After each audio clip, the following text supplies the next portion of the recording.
Hey, good morning. Coach Coco here. We're about to hop on Instagram Live. We got a special guest this morning. I wanted to see how the morning would do compared to the evening. So we're going to try this again. We're going to reset part two because I'm trying to get Antwon on to give us feedback. There he is. Top of the Oh, morning, lad. all right. Good morning, my friend. How you doing? Hanging in. I'm hanging in. How about you? Doing well. Thank you. I was just briefing the audience, and then obviously, Yeah. yeah. Good morning, Coach Diesel. Yeah, so I was talking about film. Mm. I was saying how we were going to discuss the win, what win stands for, Yep. uh, and where these kids' heads should be at in like week two, going into their first tournament. Right. So how you feeling this morning? I'm feeling pretty good. I said it's the grind mindset for me. I get off of like that night shift, day shift. So like my weekends are like in the middle of the week. So, it's a discipline. You have to proper rest. But So let me ask. So dealing with the schedule now, how would you compare it to being at Wartburg or Mount Union, or just being in college wrestling mode, season mode? What's more challenging? as far as like with my career and wrestling was easier. I feel like because like you didn't really like I had my regimen down so easy as far as like what I had planned and stuff. Where being in law enforcement, well, being a state trooper, that's what I do. Um, it's it's somewhat like wrestling where I don't have someone looking over my shoulder as far as like I know the expectation we have, just like wrestling, an expectation as far as what you need to do, how to prep, what I mean, before you start your day. So in a lot of ways it from the mindset of wrestling to law enforcement, what I do, it goes hand in hand. Just like it's just the sleep. So, you know, I'm up all night compared than there in the day. You try to rest, and you don't cheat yourself with resting. And yeah, it's just I don't know, it's a little different. But I feel like wrestling was a little bit more easier for me because I had everything planned. Where now I have so much free time, you have to like make sure that you get certain things done. So So you got to be on top of your schedule. It sounds like you got to manage your time effectively. yeah. So that's one of the things I wanted you to break down. Is like obviously the schedule is different now, the night to the day, Mm, and I didn't mention it on here, so that's cool that you did. But yeah. what um, what was your day to day schedule like? So say it's like fall, 2019, 28, like fall. It's fall semester, like this time of the Yeah. year, because Yep. guys are under this misconception that they can maybe just do their team lift and go to practice, and like that's gonna make you get to Iowa, or I think this year the national championships at JWIL. So I so I saw Jay Wu posted that, and I was trying to look to see, they were talking about the NCAA national tournament, like for the ticket sales and everything.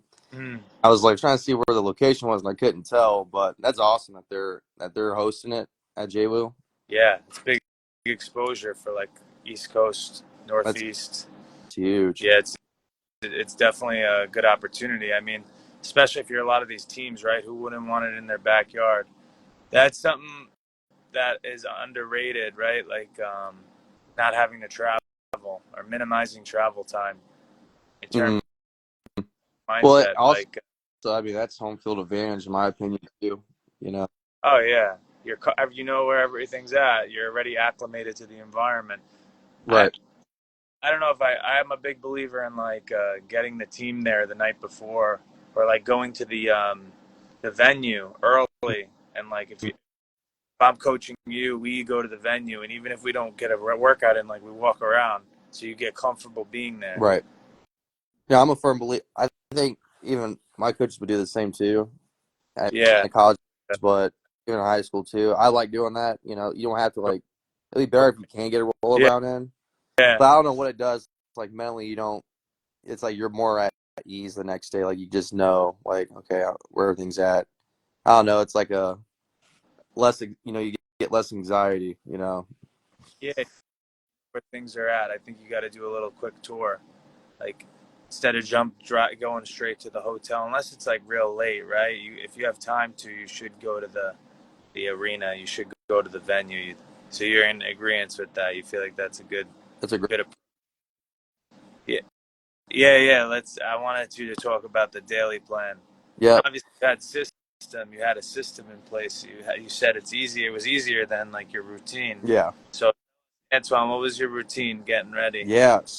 So, yeah, preseason, I would say, like, we had our team lift, we had, and our practice today, right? So, I would always say, right, it's about separating yourself and it's knowing yourself. So, I know some guys where they can do a team lift and a practice and we're good, for the day.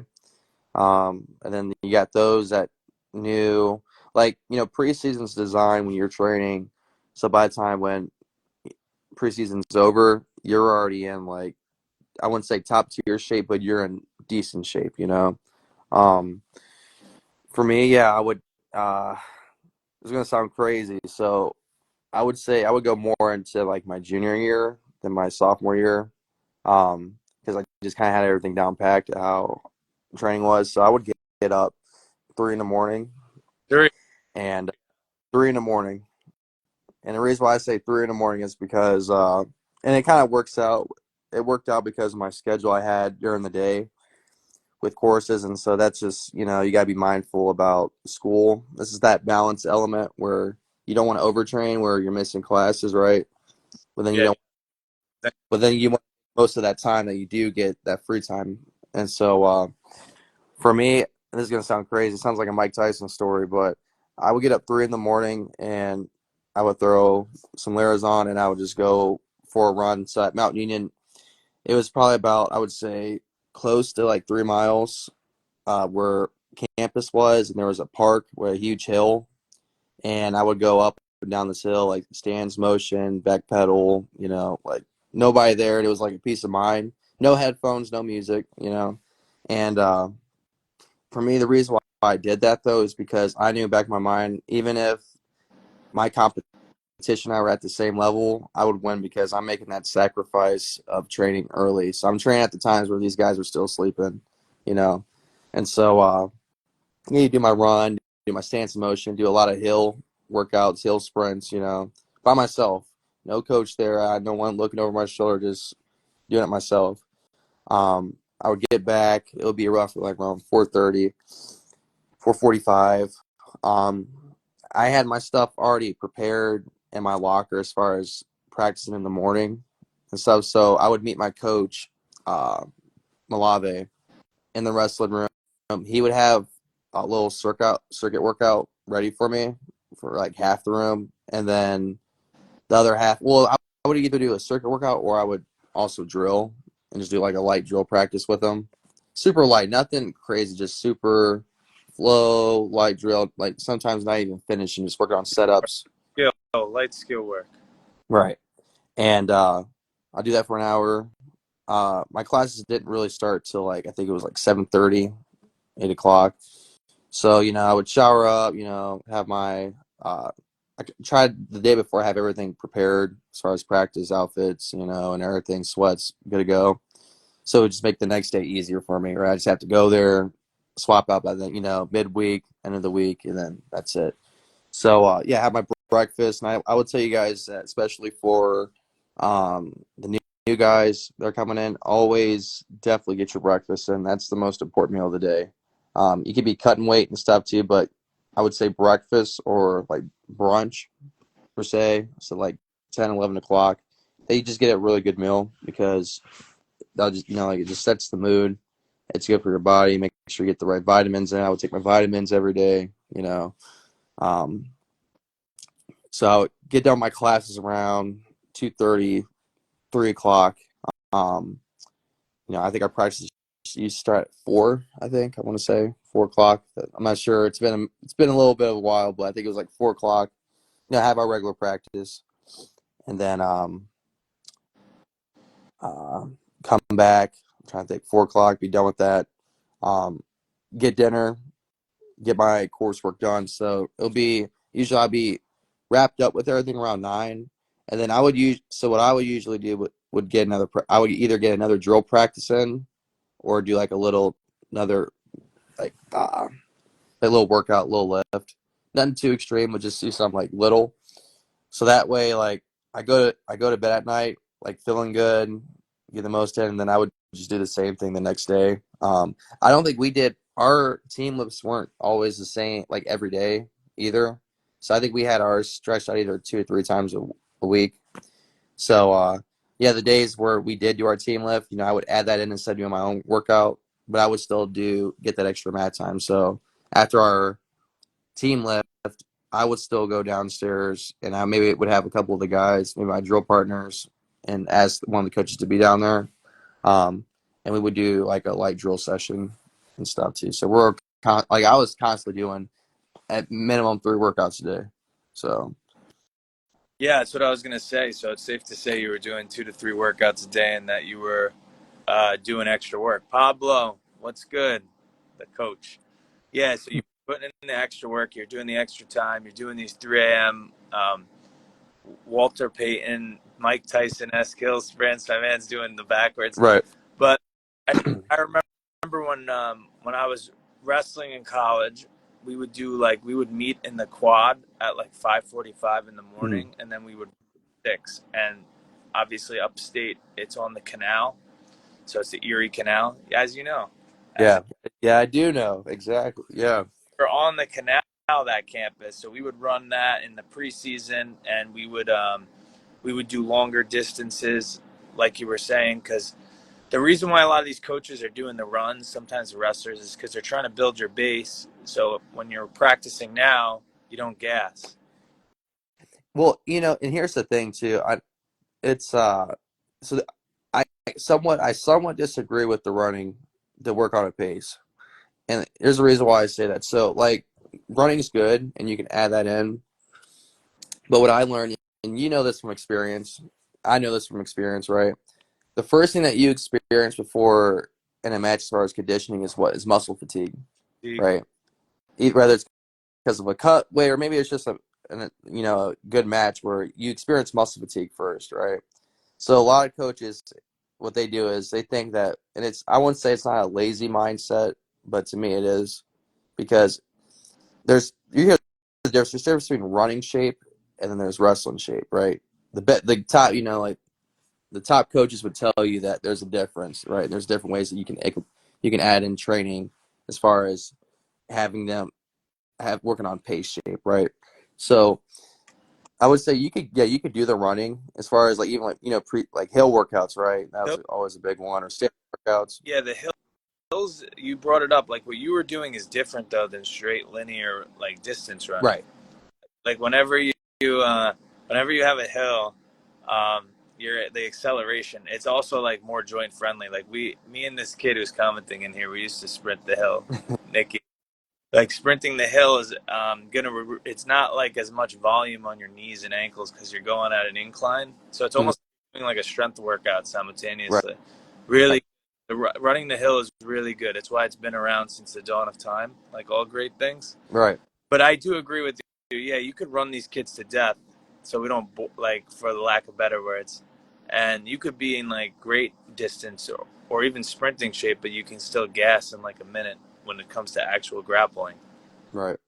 And like for like and we send each other those videos, like those Russian style videos. That's how I grew up Mm-hmm. training. It wasn't like, okay, having to lift 600 pounds or a barbell and then just going out and doing 100-yard sprints, right? That my coaches, and something I always had, I think I saw some of my videos back when I was in college training, was the whole rubber band training. I'm still a huge advocate of that. Um, I'm a big advocate. Like, even you could add in where you do sprints and you're doing something to get that muscle fatigue. You got like just a barbell and do 100 curls, 100 air squats, and then go out and do hands in the face, a hard drill. That helps by pace, and you would do it where, you know, like here's like something I would do was be like, okay, I would have a rubber band training with my coach where, we're doing stance motion, doing shots, right? Just getting that fatigue, feeling that fatigue in my legs, arms, right? Mm-hmm. Go on do sprints, do a time sprint, okay? And then I would go straight into my drill, take down, let them up. Try to get, let's say 20 takedowns in a minute. Clean takedowns, and nothing like sloppy, like clean takedowns, 20 of them in a minute. That helps with your pace, right? And then you can add on to that any which way, stuff too. But yeah, I hear, some of these coaches where, and you hear it too, like you hear guys like complain about, just sprints and then live go. Okay. And it's like, yeah, sure. Cause there's a part where you have to think while you're tired. That's another big advocate, right? But you really can fully optimize that, adding that resistance training, making actually your body feel like being winded, but also feeling the muscle fatigue. Because that's what gets everybody is the muscle fatigue. Mm-hmm. Yeah, I understand the criticism. I think that utilizing like my buddy put stones in, but we had the Bulgarian bags and the Yeah. kettlebell. So Yeah. and at Hunter, we would have the circuit set up where you'd be doing like a Bulgarian bag exercise. Then you're supersetting that with actually hands-on drilling. Right. So you find actually this would actually take work, and obviously people are lazy, so they avoid the work. My coach, Mm-hmm. college coach, used grappling. Yeah, that's what we would do. So because then they're combining like the power endurance with the actual grappling. That's exactly what you're saying. And this actually takes thinking where it's much easier to say, all right, kids, go run 3 miles. All right, kids, it's easy versus like thinking about combining a workout where we're going to add like battle rope, kettlebell swing, the Bulgarian, the bag, the, Mm-hmm. and go pummel for a minute. Right. That's now you're adding in all these different qualities. Like wrestling is what really, it's not a straight anaerobic sport. It's not a straight aerobic sport. It's more like the term is power endurance, Right. exert power over time, Right. short bouts of power. So, the best guys are doing that, obviously. I love stuff.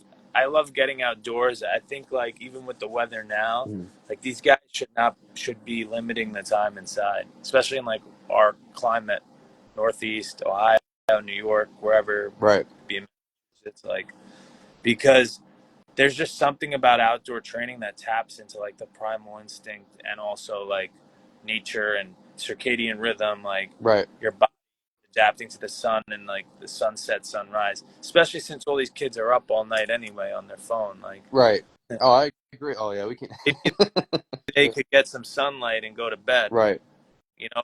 And I'll tell you something funny. So, a little quick story. So, like for me, and I think this helped me a lot in my training.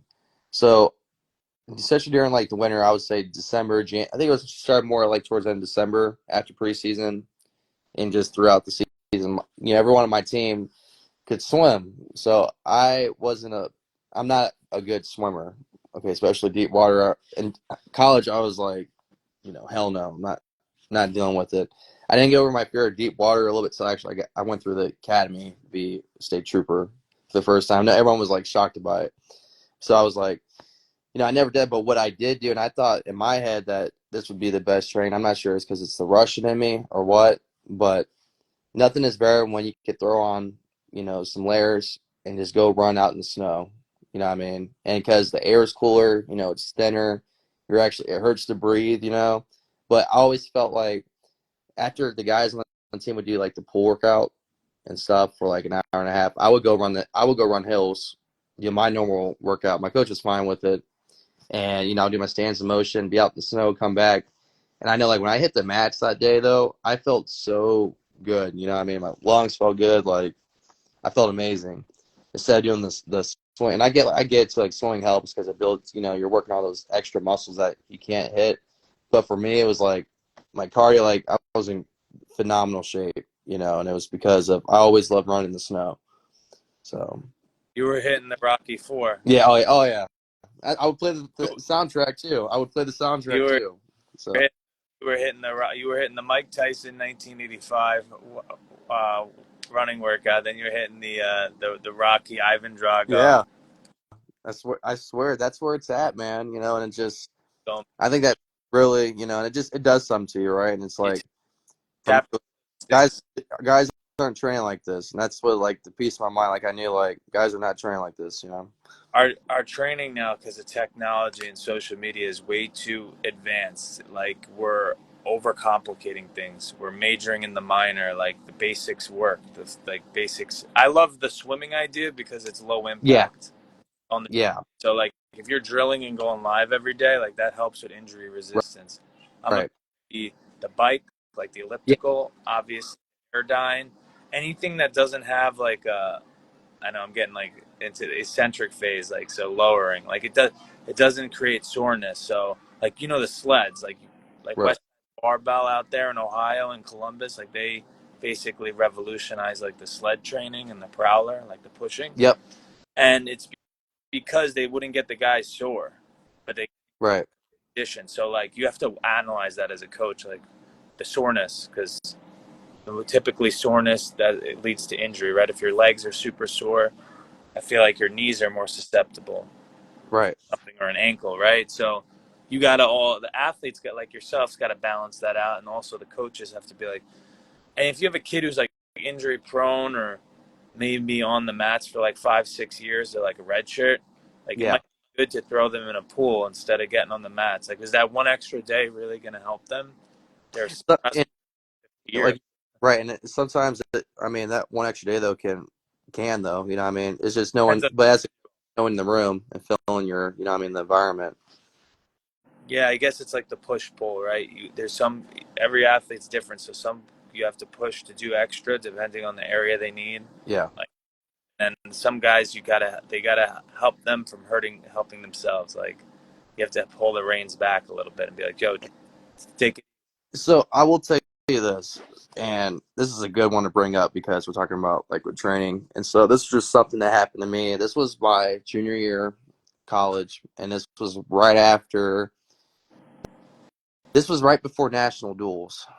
This happened. So because we had our winter break, and number one in the country, I'm already like I'm training like a madman, like almost four practices a day. Like hardwired, right? So this is just this is a lesson we learn from highest level to the guys starting out, right? Please, like you have to listen to your body, and for me, it was I was very oblivious. I would say I wouldn't say oblivious. I wasn't like sore as far as like something injury. I just came off I think an elbow injury, so I strained my LCL when I Mhm. was at the Messiah tournament. I was wrestling a guy from Muhlenberg, and I remember I had underhook, go out of bounds, you go like shuck them, and I felt like an instant like stab in my elbow. I was like, oh my gosh, like this guy was pretty tough. He gave me a good scrap. I'll tell you that. This was Muhlenberg guys. I have a history with them because they never they don't work to score or beat you. They try to work to beat you down. You know what I mean, and break you. So me and this guy, his name was Angelo. Good guy though. He was really tough. Um, Now, I think I beat him like 5-2. It was actually like it was a decent match because I wrestled him the year before, pinned him, and stuff. But he's always a little scrapper though, you know what I mean? So yeah, no, it was a good scrap match. But I remember I straightened my elbow even after the term. I had wrestled the guy in the finals for Messiah. He was ranked. He was an All-American. I think he was a tech fall leader the year before. I'm not sure if you remember. His name was Mahoney, Stephen Mahoney Mhm. from Messiah. He was a 49 pounder and 57 pounder. He was really good though.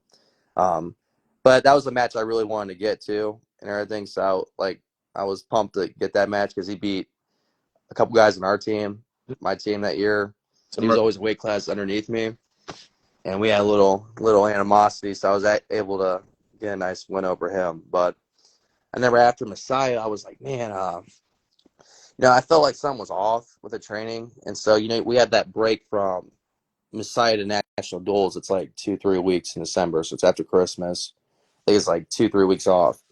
So I'm doing my training. I'm doing like I'm recovering okay, but I'm still practicing like 4 times a day. I'm working like it's crazy. I'm on campus. I didn't go home for after the holidays. I went straight back to Mount training, and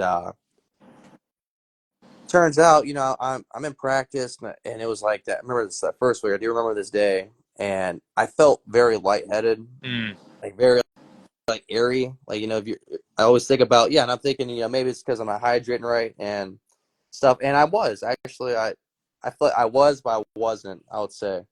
And Mm. so the best analogy I can say is it felt like I ran a full marathon and did a whole nother like workout, and I'm like. It's like Dang. an hour practice. I was like, man, it's so weird. And so I'm talking to, I remember Coach Malave. He pulls me aside, he tells me to take a seat. He's like, hey, are you feeling all right? And I'm like, not that it's like impacting my joint, but I could like feel it. What I mean? I'm sitting down a lot more in our breaks and stuff. And I feel like I wasn't just looking good. So I'm like, I'm all right. But I just felt off the whole entire time, even leading up to national duels. So I remember I get down, it's the day of, we're going to weigh in. And I usually wake up early, I shower, hot shower, a little bit of caffeine to wake up. And I'm with my dad, so I stayed with my parents that night. And I woke up, and it felt like I just got like stabbed in my gut. No way. So it took my breath away. And my dad Dang. woke up, and dad freaked out. He was like, "Are you okay?" I'm like, "Yeah." I'm like, "I think it's just a cramp." And I was like, "Oh boy." And it kind of lingered through the day and stuff. So I go to weigh in. I'm like, maybe I'll feel better after I weigh in and stuff because I'm not cutting a lot of weight. I may be cutting 12 pounds, which you know easy 12, not a hard cut. You know what I mean? But it was weird. So I felt off. So I'm warming up with one of our coaches, Coach Fitzgerald. I remember, and I was like, man, my timing feels so off. It feels like I'm like 1,000 seconds before like my movements.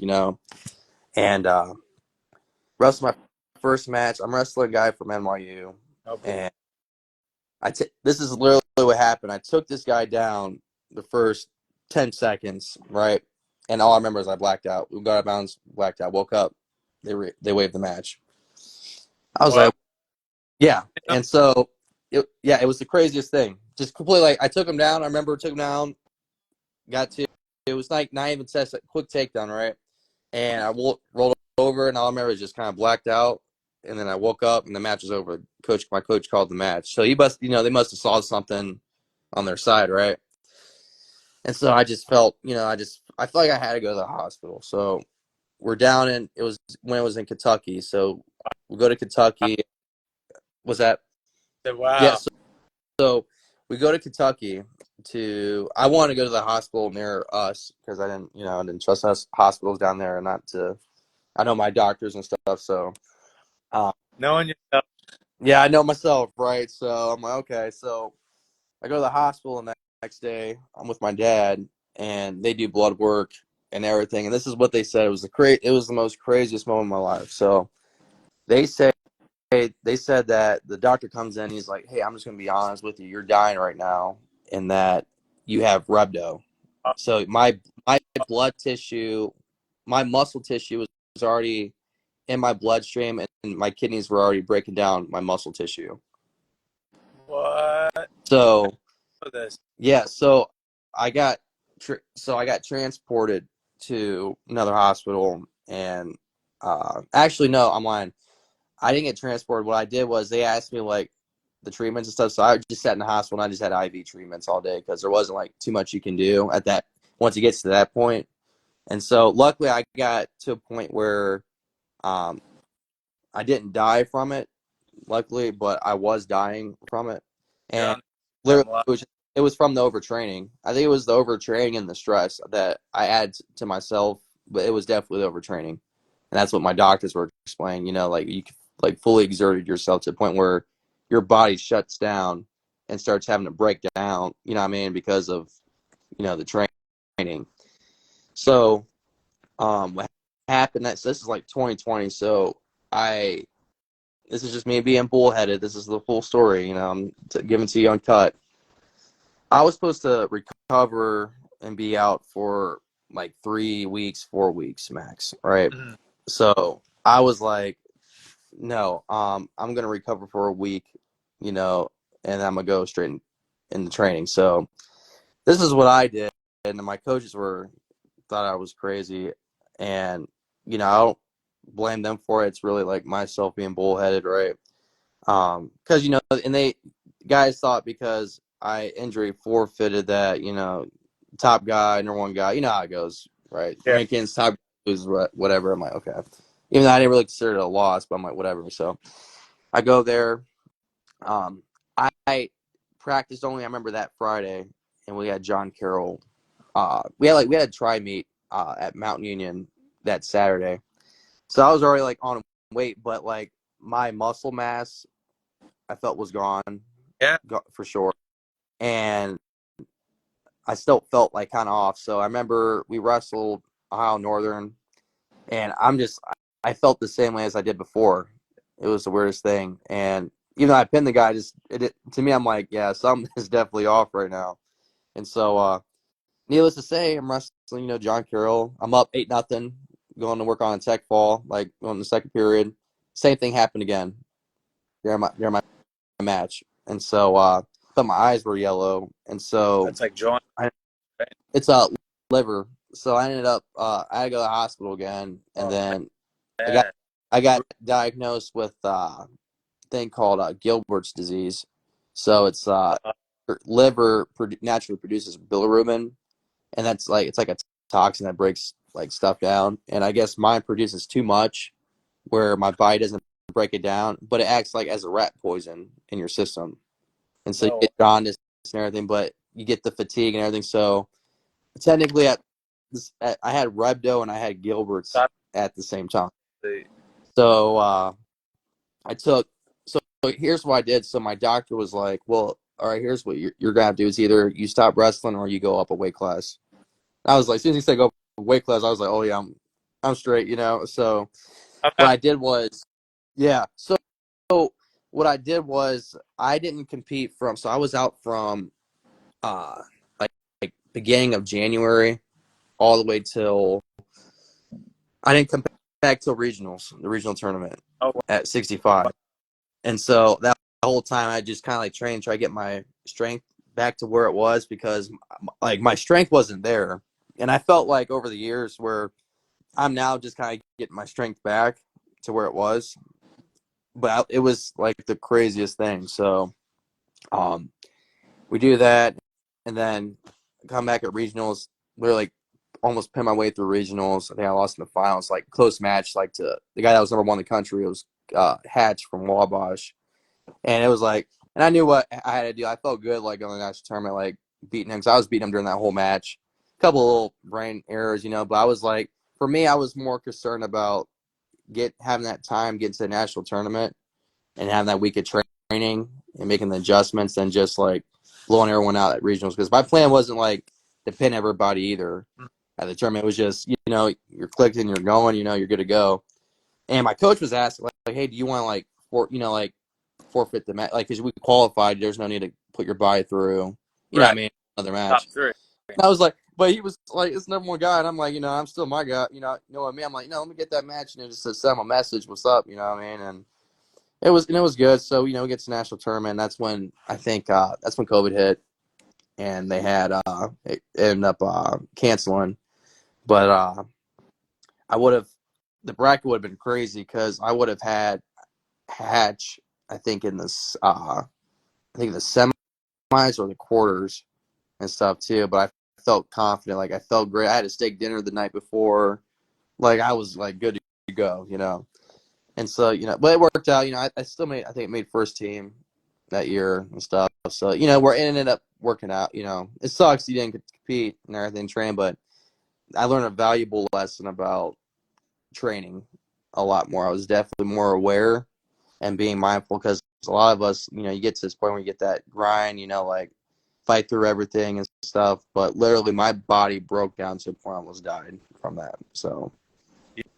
Yeah, that's an insane story. I didn't realize that you had went through all of that. I Yeah. think more things make sense now with bits and pieces of it, hearing your story and explaining it. Yeah. Uh, because yeah, your body was like hyper producing the hormone essentially, right? Above normal Yeah. rate. Yeah. So there's a guy, if you follow boxing, there's a guy named Virgil Ortiz.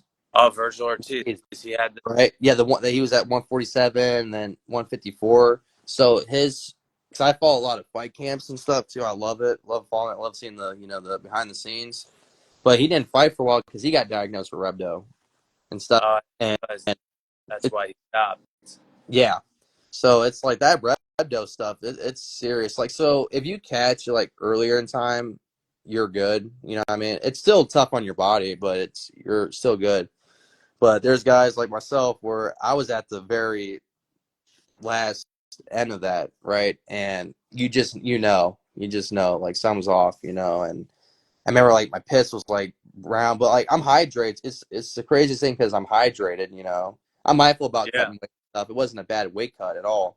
It was a complete like physical issue. You know what I mean? And so yeah, it was scary, man. It was some scary stuff for sure.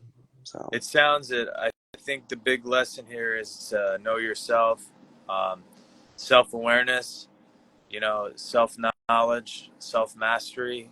Like mhm. you have to be in tune with your body. When I take on athletes or clients, like one of the first things I do with them is like self mastery routine, and one of the ways of doing that is reflection, self reflection. Like even if I'm helping a coach out or somebody, like after every practice or after every lesson, you should really reflect on like what did went well, what didn't go well, what you can improve, that type of thing, like self evaluation. Right.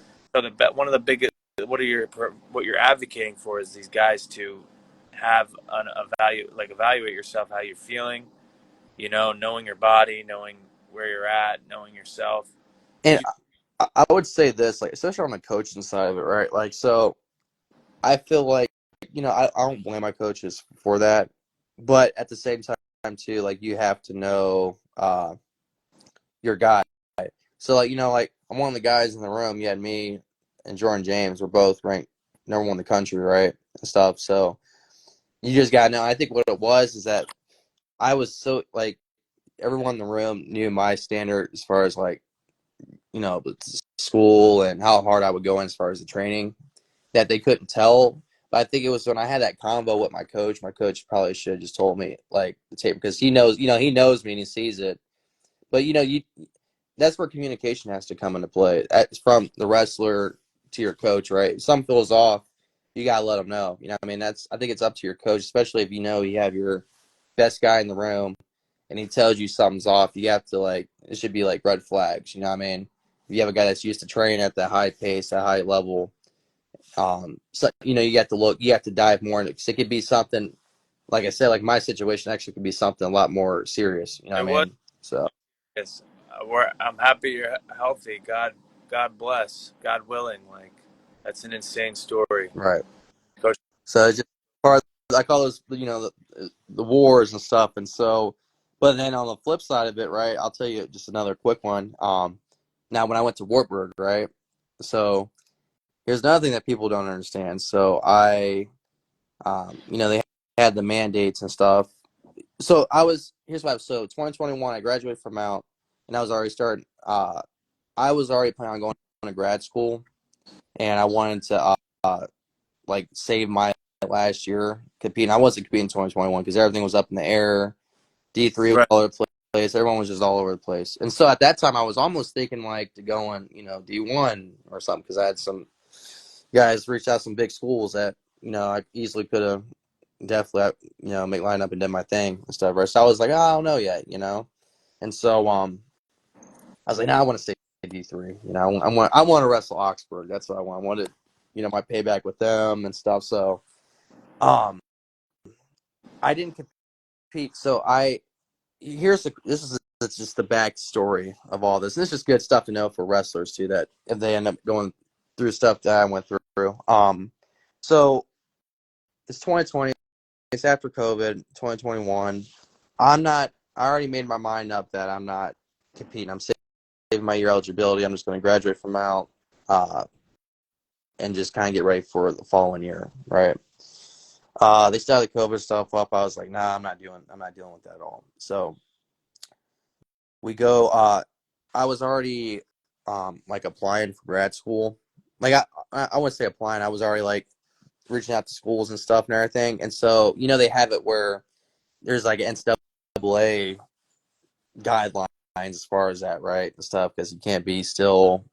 Either way, I was able to do it because I was done competing at Mountain. I made that real clear, you know. Mhm. And so there was a little bit of pushback from the guys on my team and stuff. And it was like, you know, they had classes like on campus and some of them were on online. I just did all my stuff online and stuff. So I was able to work and do my stuff. But what happened was uh, word ended up getting out that I was going to Wartburg early. You know, this was like before preseason started in 2021. So I'm like, oh, you know, I'm like, tries to keep a low profile. You know, everyone's like trying to hit you up, like figure out what's going on, what weight you're going and stuff, right? I'm like staying low key.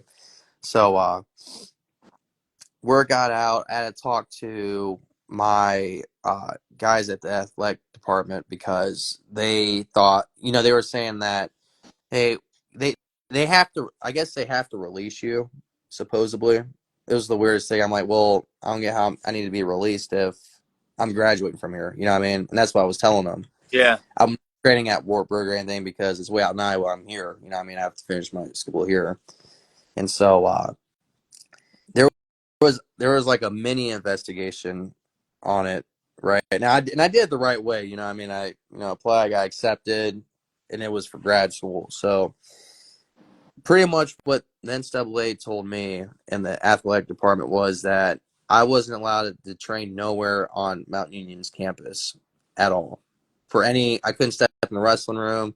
I wasn't allowed in our training facility to do the air dines, you know, none of the gyms or anything because they would consider that me just placing a foot in a gym, just to even lift or anywhere near the wrestling room as a year eligibility. And I'm like, Yeah. It was keep in mind violent. this is the same NCAA that set my coach when I got disqualified in the finals in that controversial match. That they told me that they messed up in their match and there was nothing they could do, and that sorry, but good luck next year. We messed up, but good luck next year, and it resulted into a whole rule change in 2020 for stalling.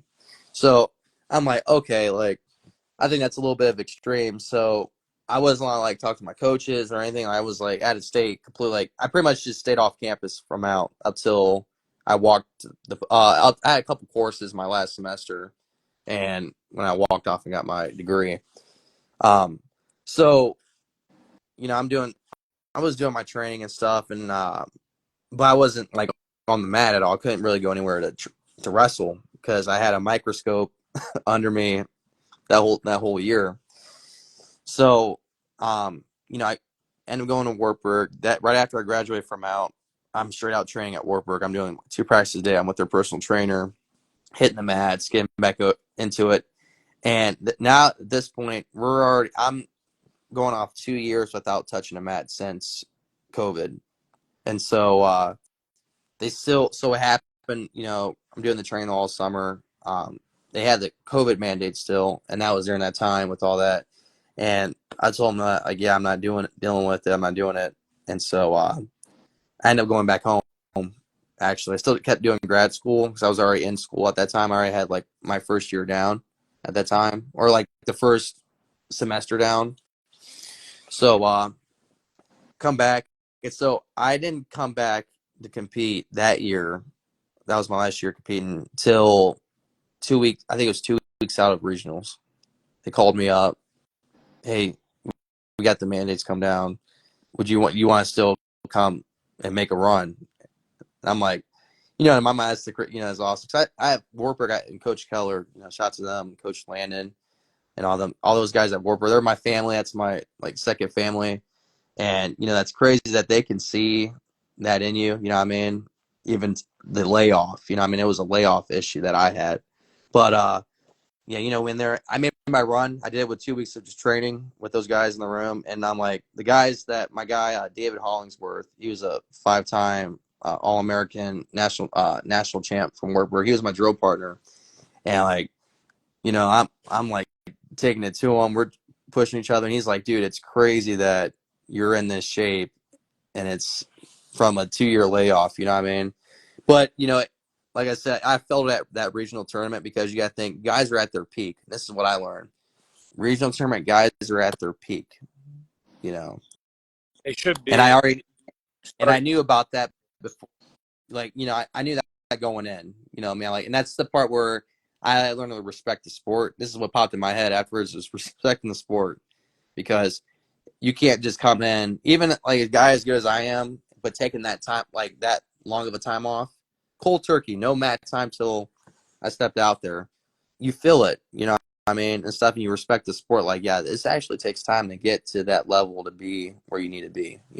So, Yeah, it's a whole process. Like when you look at, obviously that's great in contact, great information mm, for people to value. Like when you look at the whole context, the whole situation, like you have a macro level mm, and macro level. So you have the macro level, you have a training for let's say a year, 2 years, 5 years. This is what right, like the Olympic training cycles, 4 year cycles, or if you right, have the world is a 1 year cycle. So this is stuff.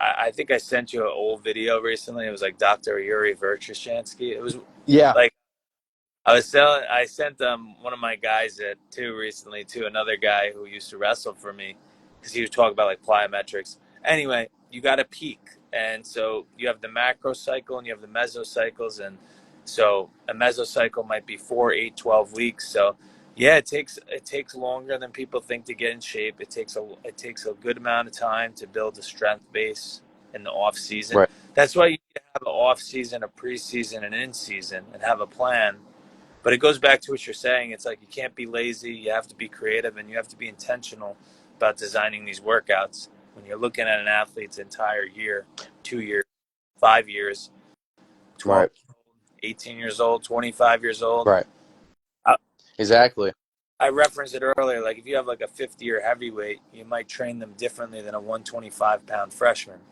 right.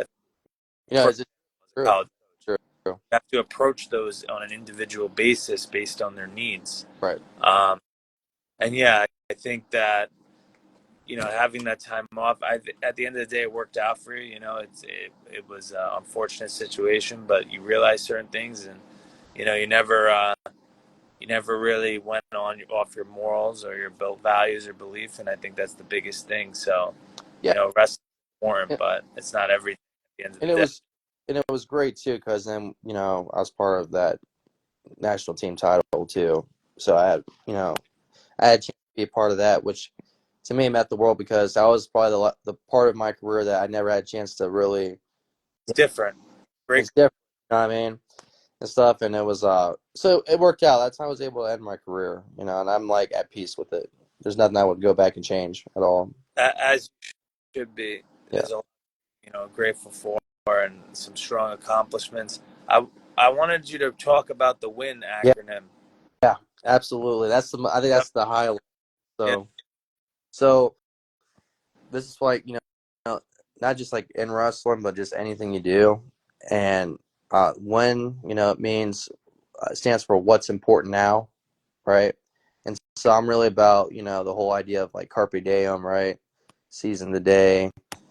When you're going through whatever it is, whether you're training, right? Whether maybe you just got off a hard loss, or maybe it's not even like wrestling related. Maybe it's just like life stuff. You're overwhelmed and everything. You have to think when, right? And that's like what's important now. And then what that means is like the stuff that really matters the most, that's gonna have the most impact on your day, your performance, right? Stuff that needs immediate attention, right? Are you able to like resolve those issues? Are you able to get what you need done now? Um, and that's what makes a difference because it's kind of like it makes you like not worry about the past, right? Not make you stress about what's happening a month out from now. It just makes you focus on what's important here at the moment. And so, always think when. So what's important now, and it's a way you self-evaluate with yourself and you check. It's like checking yourself, and it takes away that whole being anxious and stressed out, and it gives you that gratitude. You can say at the end of the day before you get to bed, right? Hey, I got a lot of this stuff on my plate, but I was able to get this done today, and that's what was most important on my to-do list. And if it's whether it's your health, right? You feel like you're mentally going, insane or just completely wore down or depressed, right? That's something that you have to put in. What's the issue that's happening right now? What's the thing that needs to be solved now so we can make it through the day, And so that's that. What's important now, you I like know? it a lot because it helps kids lock in to what's in the present moment, being in the moment, and obviously, like, there's so much stuff taking your attention away, whether that's like personal, social, academic, family, the phone. We're distracted constantly, so it's easy to like think about what happened in the past and like ruminate on that. Like, oh, I should have done this differently. I should have done that differently. Hmm. And it's also hard, like looking into the future, right? Like these guys are in today and they're thinking about the tournament when it's like you got to win today. Right. You got to make it this week in order to prepare for that tournament. And And you know how it goes. Like I've been a victim of it, like for in my career about how, you're looking ahead, right? You see all the time, especially with top guys. That's how a lot of guys get upset, right? They look ahead, like, oh, I'm gonna get through this, and I'm already thinking about the finals tomorrow. Like, no, you got to take it one match at a time. Take it one day at a time. And like I said, that I think that's the best acronym, especially even with training. Even as coaches, like we can get overwhelmed as far as maybe trying to plan for like what to do. Maybe it's after a tournament and it was just a bad overall team performance, right? And you're like, oh, like you feel like you're spread thin. That's when that acronym should come in. Like, yeah, what's important now? Is it something where I have to, maybe a guy just got done taking a loss? Do I tell him everything he did wrong technically, or do I just kind of be there to help him? Is he something that he just needs some uh, relief mentally? Because you just have to know your athlete, at the end of the day, and to know what's most important at the moment. Because you can't just beat up a guy after a tough loss because I feel like in wrestling, especially at a high level, like at our level, right, we're already naturally hard on ourselves anyway. So the disappointment and stuff creeps in a lot quicker. Even if you win, you can have it where I had it where I attacked the guy and stuff, but I felt like it wasn't a good a good match. And your coach, my coach, especially Coach Malave and Coach Keller too. Even when I was with him, the guys at Wartburg and the guys I was with at Malave and Coach Keller, they did a really good job of after a practice and after me tell me, hey, good job, you know, good job. And sometimes that's all you need. After a tough match, tough loss. Remember, well, my only loss was at NCAA's my sophomore year in the finals. But even then, that like that ate me up a whole lot too. And it was to a point where my coach, I remember Coach Malawi, I went down to his office because I didn't talk to anybody for like a week or two. And I talked to Coach Malawi first. And I remember he told me, like, before anything foremost, he told me how proud he was of me. I remember. And, and that doesn't define you. It's a horrible what happened, but he was like, he didn't go off the straight like what we did wrong, technically. If I did anything wrong, technically not really, but he didn't like emphasize the wrestling part. It was like my well-being stuff. So that's what I think as a coaching aspect, that's a good, the acronym's good to know as far as because coaching isn't just about winning and about getting a result, winning championships and getting a certain result, right? It's really about it's a guidance and mentorship for your athlete overall as a person because they're not just an athlete. Now, some schools, they view it that way. I know like some D1 schools, they view it where you're just an elite wrestler and that's it. But I think that's where you get a lot of guys. That's what makes I think D2 and D3 more special is that not because just like the competition level, but because we have that bond with our coaches. We can have some coaches don't, right. but some do. And I think the great programs like I had when I was at Mount Union, what we did, and then when we won our team taught at Wartburg, being with Coach Keller and part of that Wartburg dynasty, is that these teams are able to do this at a high level, and Wartburg's able to be consistent every year because of the coaching isn't just about you as an athlete that you're like, hey, what does this athlete need now at this moment? And they do it right then and there.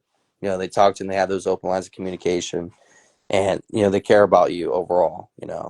So Yeah, yeah, definitely. You bring up a lot of amazing points. I mean, the team culture is key. The team culture is your foundation of a winning program. That's why the philosophy for me has always been like athlete first and winning second. mhm, And you can win a match and still wrestle badly, and you can lose a match and wrestle great. So when it comes to guys, like this will be like the last thing is like we have them look at wrestling as like data points. So you're just trying to gather data. Like, what's the point of this November 3rd tournament? You're trying to get data. Really, it's about peaking and being in performance for regionals and nationals realistically. So all of these tournaments are stepping stones. We're trying to gather intel, gather data. We're just looking to improve and get better.